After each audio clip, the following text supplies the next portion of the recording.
రైతు సోదరులకు నమస్కారం. ఎవరైతే మన ఛానల్‌ని ఇంతవరకు సబ్స్క్రైబ్ చేయలేదో దయచేసి మన ఛానల్‌ని సబ్స్క్రైబ్ చేయండి. నా వీడియో షేర్ చేయండి. ఒక లైక్ అయితే చేయండి.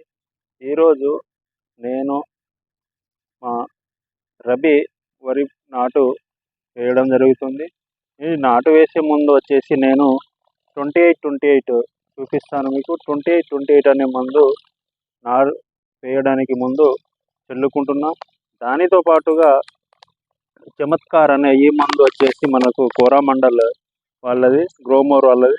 ఈ చమత్కార్లో వచ్చేసి మనకు 12% జింక్ ఉంటుంది. ప్రధానంగా మనకు ఈ రబీ సీజన్లో వరిలో మనకు జింకు లోపం వలన వరి అనేది ఎరుపు బారడము జరుగుతుంది. కాబట్టి నేను ఈ జింకుని వేసుకుంటున్నా. ఇది 500 గ్రాములు జింక్ వచ్చేసి ఎకరానికి వేసుకున్నట్టయితే మనకు ఈ జింకు లోపం ఉండకుండా ఉంటుంది వరి పొలంలో. ఈ రబీ సీజన్లో జింకు లోపం వల్ల వచ్చేసి మనకు పొలం అనేది ఈ ఎరుపు బారడం జరుగుతుంది. ఈ జింకు లోపంతో పాటు మన ఫంగిసైడ్ వల్ల కూడా ఎరుపు బారుతుంది. కానీ ఈ జింకు లోపం అనేది ప్రధానంగా ఈ రబీ సీజన్లో ఎక్కువగా ఉండడం వలన ఈ 28తో పాటుగా నేను ఈ జింకుని వేసుకుంటున్నా. ఇప్పుడు నేను ఈ 28 మందుతో పాటుగా ఈ జింకుని కలుపుకుంటున్నా.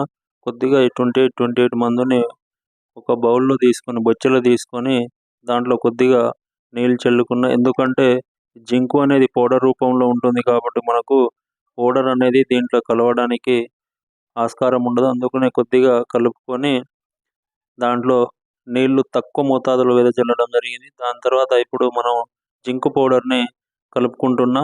ఈ విధంగా కలుపుకున్నట్లయితే ఏంటంటే మనకు ఈ జింకు పౌడర్ అనేది మనము ఈ కొద్దిగా తడిగా ఉన్నటువంటి మందు ఉంది కదా, దానికి పట్టేసుకుంటుంది. అప్పుడు ఆ మందుని ఈ మందుని మొత్తం కలిపేసినట్టయితే మనకు ఈజీగా జింకు అనేది పౌడర్ రూపంలో ఉండకుండా కొద్దిగా దీనితో ఈజీగా కలిసిపోవడానికి ఆస్కారం ఉంటుంది. ఈ విధంగా కలుపుకుంటూ మనకు జింకు అనేది పౌడర్ రూపంలో ఉన్నటువంటి జింకు మంచిగా కలిసిపోతుంది. ఈ విధంగా కలుపుకున్న తర్వాత నేను కొంత మోతాదులో కలుపుకున్నా, కాకపోతే కొద్దిగానే కలుపుకోవాలి. ఈ 28లో వచ్చేసి మన నత్రజని, పొటాష్ ఉంటుంది కాబట్టి ఈ 28 అనే మందుని వేసుకుంటున్నా. ఒకసారి మీకు చూపిస్తాను చూడండి.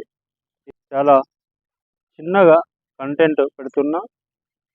ఈ వీడియో మొత్తము చూసినట్లయితే మీకు అర్థమవుతుంది.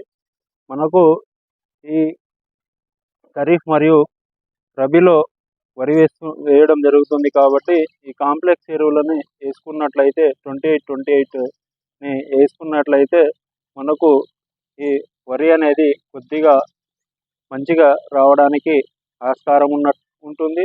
జింకుని వేసుకున్నట్లయితే జింకు లోపం ఉండకుండా మనకు వరి పొలం అనేది ఉంటుంది. చూస్తుండగా దమ్ము చేస్తున్నాం మా పొలాన్ని ట్రాక్టర్తో. దాంట్లోకి వచ్చేసి పురుగులు తిరగడానికి కొంగలు దూరడం జరిగింది.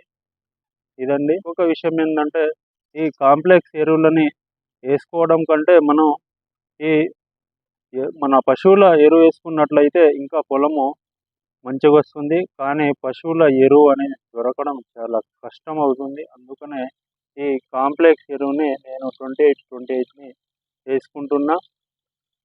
ఎవరైతే మన ఛానల్ని ఇంతవరకు సబ్స్క్రైబ్ చేయలేదో దయచేసి మన ఛానల్ని సబ్స్క్రైబ్ చేయండి. నా వీడియో షేర్ చేయండి. ఒక లైక్ అయితే చేయండి. Thank you.